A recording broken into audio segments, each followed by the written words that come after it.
Good morning student. जैसा कि कल हमने पढ़ा था, जो सेकंड पॉइंट था हमारा रूपरेखा के अकॉर्डिंग, पहला पॉइंट था हमारा संतुलित व असंतुलित भोजन। उसके अंदर हमने विटामिन कुपोषण, खनिज कुपोषण और प्रोटीन कुपोषण पढ़े। सेकंड पॉइंट जो था वो था हमारा मानव स्वास्थ्य। और मानव स्वास्थ्य में हमने पढ़ा था कि जल जो है वो मानव स्वास्थ्य को किस प्रकार प्रभावित करता है।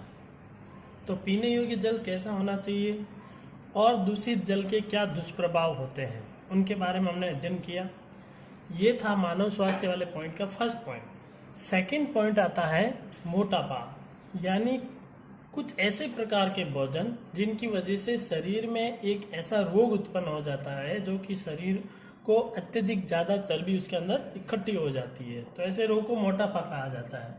हालांकि इसके बारे में पूरी परिभाषा के बारे में डिस्कस करते हैं। चलिए तो शुरू करते हैं। आज हमारा टॉपिक है मोटापा। तो मोटापा के बारे में देखते हैं कि मोटापा पहले तो किसे कहेंगे।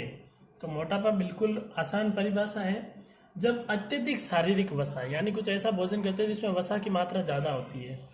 तो अत्यधिक शारीरिक वसा, जिसको अपन फैट भी कह सकते हैं, वो शरीर पर इतनी बढ़ जाती है कि शरीर पर नकारात्मक प्रभाव डालने लगती है। देखो, चर्बी सभी शरीर में पाई जाती है, फैट सभी शरीरों में होती है, लेकिन कुछ शरीर में चर्बी इतनी बढ़ जाती है कि वो शरीर पर बुरा असर डालने लग जाती है, जिससे अन्य प्रकार की बीमारियां उत्पन्न हो सकती है।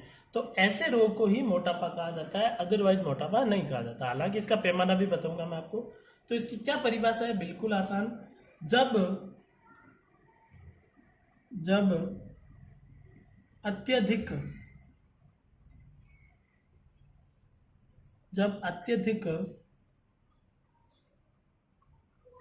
शारीरिक वसा शरीर पर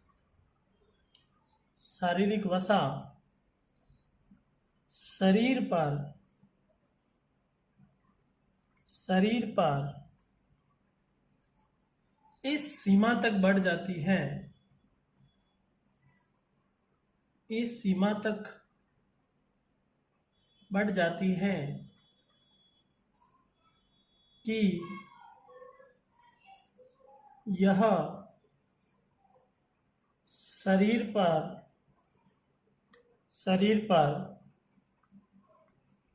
बुरा प्रभाव डालने लगती है।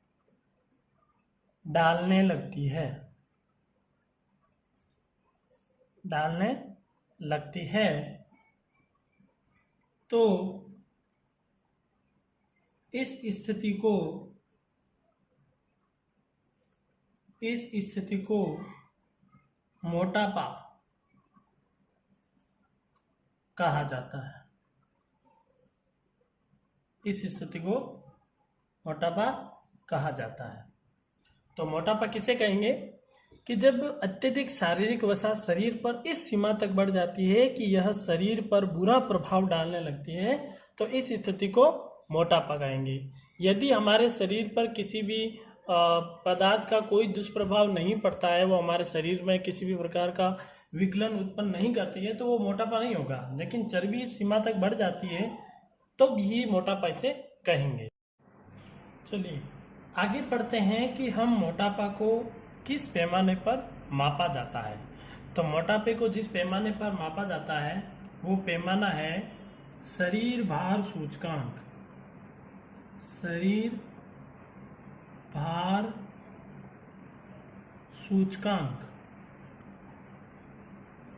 अर्थात बॉडी मास इंडेक्स, यानी कि BMI। तो मोटापे को किस स्थिति में किस तरीके से मापा जाता है, वो मापा जाता है BMI के फॉर्मेट में। तो BMI किस प्रकार कार्य करता है, ये जो पैमाना है ये कैसे वर्क करता है, इसके बारे में देखते हैं। इसमें क्या होता है कि ये जो है ये शरीर के भार व लंबाई का अनुपात होता है। शरीर के भार व लंबाई का अनुपात होता है। अर्थात मैं कह सकता हूं कि BMI बराबर शरीर का भार बटा शरीर की लंबाई। अब यहाँ पर इस पैमाने में कुछ चीजें दे रखी हैं, तो वो किस प्रकार वर्क करती है देखिए। यदि व्यक्ति 25 किलोग्राम प्रति मीटर स्क्वायर, व्यक्ति 25 किलोग्राम प्रति मीटर स्क्वायर के बीच हो, यानी इसे कम से लेके यहां तक, तो ये स्थिति कहलाती है मोटापा की पूर्व स्थिति। यानी ये स्थिति कहलाती है मोटापे की पूर्व स्थिति। अर्थात इस स्थिति में मोटापा बढ़ना शुरू हो जाता है। लेकिन जब ये स्थिति 30 किलोग्राम प्रति मीटर स्क्वायर से अधिक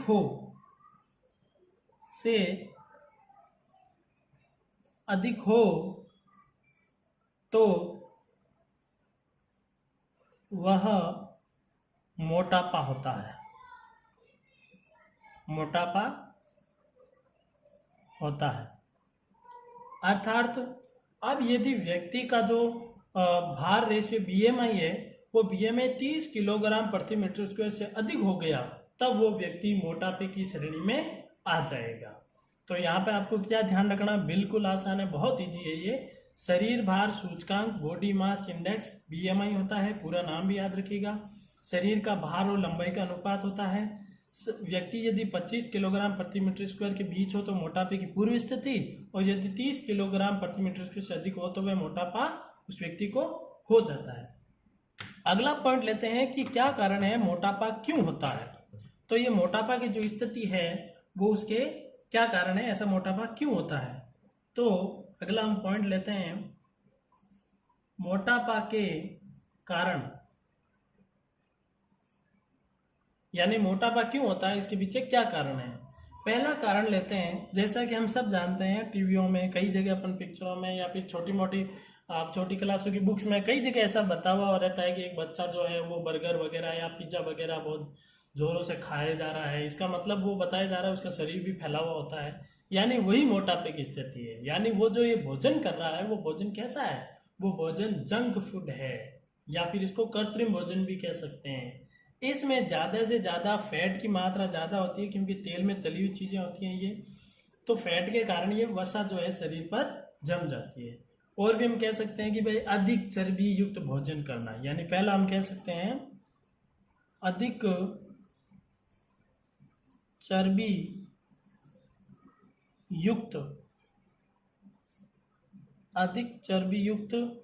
भोजन करना, यानी ऐसा भोजन जिसमें चर्बी ज़्यादा है, फैट ज़्यादा है, वैसा भोजन करोगे तो मोटापे की स्थिति आएगी। अगला पॉइंट लेते हैं, जंक फूड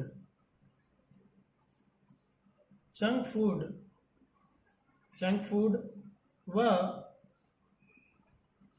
कृत्रिम भोजन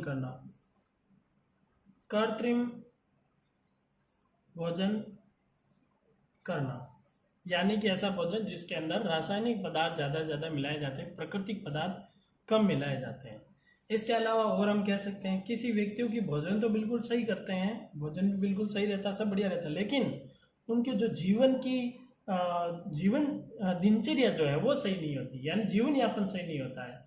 फटाफट खा लिया भागे, फटाफट खा लिया आए सो गए, तो इस प्रकार का जीवन यापन भी मोटापे को बहुत ज़्यादा प्रभावित करता है। तो मैं लिख सकता हूँ व्यायाम व जीवन यापन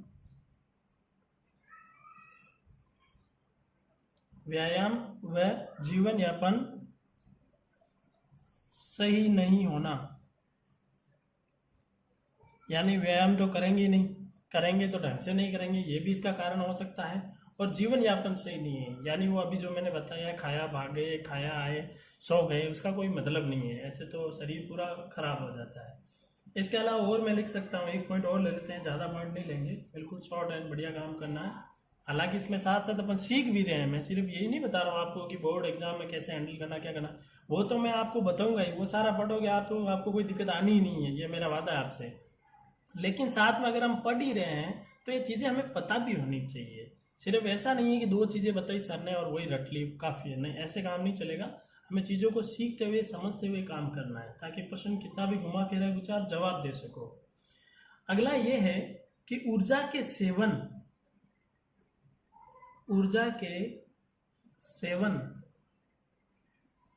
व उपयोग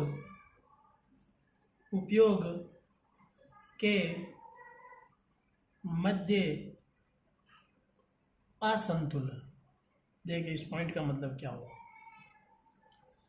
यानी जितनी ऊर्जा का हम उपयोग कर रहे हैं उस ऊर्जा का जितनी ऊर्जा का हम सेवन कर रहे हैं उस ऊर्जा का हम उपयोग ही नहीं कर रहे हैं। यानी कि वही बात हो गई, हमने बहुत सारा खाना खा लिया, तरह तरह की चीज़ें खा ली और आराम से सो गए, उनका कोई यूज ही नहीं कर रहे हैं, तो वो ऊर्जा जो है वही मोटापे का कारण बन जाएगी। इसीलिए हमेशा खाना खाने के बाद नियमित रूप से ऊर्जा का उतना उपयोग करें, चाहे तो वो योगा अभ्यास में करें, चाहे तो कोई अपने वर्क जो भी करते हैं उस क्षेत्र में करें, कहीं भी करें, लेकिन जितनी ऊर्जा का उपयोग किया कम से कम उसका काफ़ी मात्रा में उपयोग भी करना चाहिए। चलिए अब ये हो गए मोटापे के कारण, और भी है लेकिन ये मेन आपको इतना ही ध्यान रखना है, ठीक है। चलिए अगला पॉइंट लेते हैं कि यदि मोटापा हो गया, ये सारी चीज़ें कर ली, अब ये मोटापा शरीर पर क्या प्रभाव डालेगा। यानी मोटापे से रोग,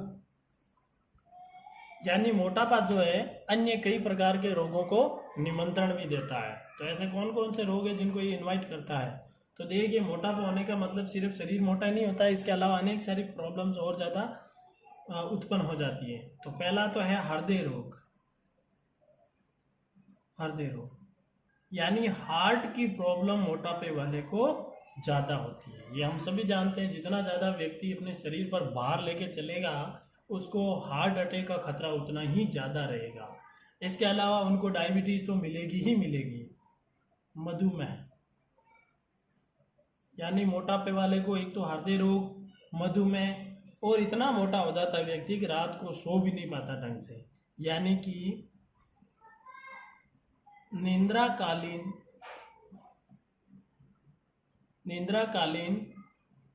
श्वास समस्या।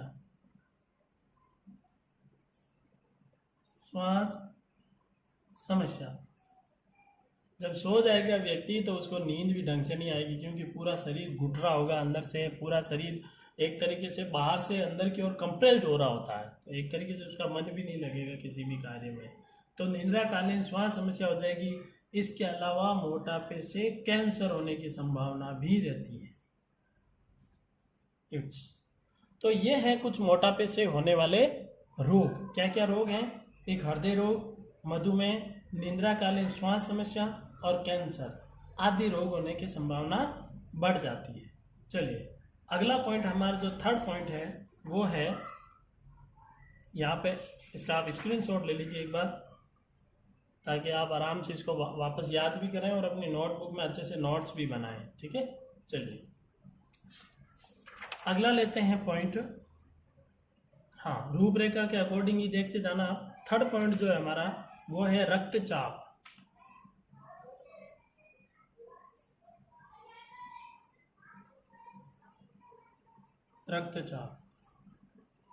चलिए रक्तचाप के बारे में दोस्तों मैं आपको कल बताऊंगा। आज की सभा को यहीं समाप्त करते हैं। आप जितना काम कराया जा रहा है उसको अच्छे से पढ़ें, याद करें। किसी भी प्रकार की आपको कोई डाउट हो, कोई समस्या हो, तो इस वीडियो के कमेंट बॉक्स में ज़रूर लिख दें कि सर हमें ये समझ में नहीं आया, ये कैसे हुआ। मैं उसका आंसर अगले वीडियो में आपको ज़रूर दूंगा। इसी के साथ जय हिंद, जय भारत।